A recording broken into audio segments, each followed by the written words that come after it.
അപ്പൊ മനുഷ്യൻ പാപം ചെയ്തു. എന്ത് ചെയ്തു? അവൻ ദൈവത്തിന്റെ കൽപ്പനയെ നിഷേധിച്ച് സാത്താന്റെ കൽപ്പന അനുസരിച്ച് ഇവിടെ പാപം.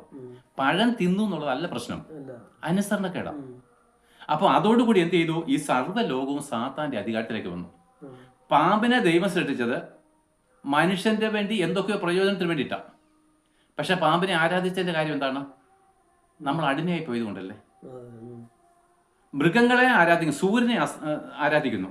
സൂര്യനെ ദൈവം നമുക്ക് വെളിച്ചത്തിനായിട്ടും കാലവും സമയവും തീരുമാനിക്കാൻ വേണ്ടി ദൈവം വെച്ചാൽ, അല്ലെങ്കിൽ നമ്മുടെ വീട്ടിൽ ഒരു ബൾബും ഒരു ക്ലോക്കും വെച്ചാൽ അതിനെ പോയി തൊഴുന്ന പോലെയല്ലേ സൂര്യനെ തൊഴും. നമുക്ക് സമയവും കാലവും അന്വേഷിക്കാൻ വേണ്ടി തന്നതല്ലേ സൂര്യനെ. അതിനെ പോയി സൂര്യ നമസ്കാരികൾ അതിനെ പോയി തൊഴുമ്പോൾ എന്താ കാര്യം? അവർ ദൈവത്തെ അറിഞ്ഞില്ല. കാരണം ഇതെല്ലാം ദൈവം സൃഷ്ടിച്ചത് നമുക്ക് വേണ്ടിയിട്ടാണ്.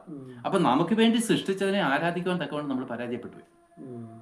അപ്പൊ മനസ്സിലായി? അങ്ങനെ അപ്പൊ ഈ ഒരു മനുഷ്യനാൽ സർവ്വലോകവും സാത്താന്റെ അധികാരത്തിലേക്ക് വന്നു. രണ്ടാമതൊരു പുരുഷൻ അവിടെ ഇല്ലല്ലോ. ഏക പുരുഷനെ ദൈവം, നമ്മളെ ആരെയും ദൈവം സൃഷ്ടിച്ചതല്ല.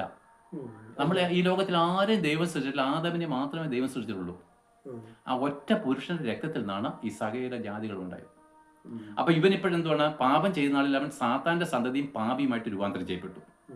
മനസ്സിലായി? ഒരേ ഒരു പുരുഷനോട് രണ്ടുപേരില്ല. അവന്റെ രക്തത്തിൽ നിന്നാണ് സാറേ ഈ ഭൂമിയിലെ സകല ജാതികൾ ഉണ്ടായത്.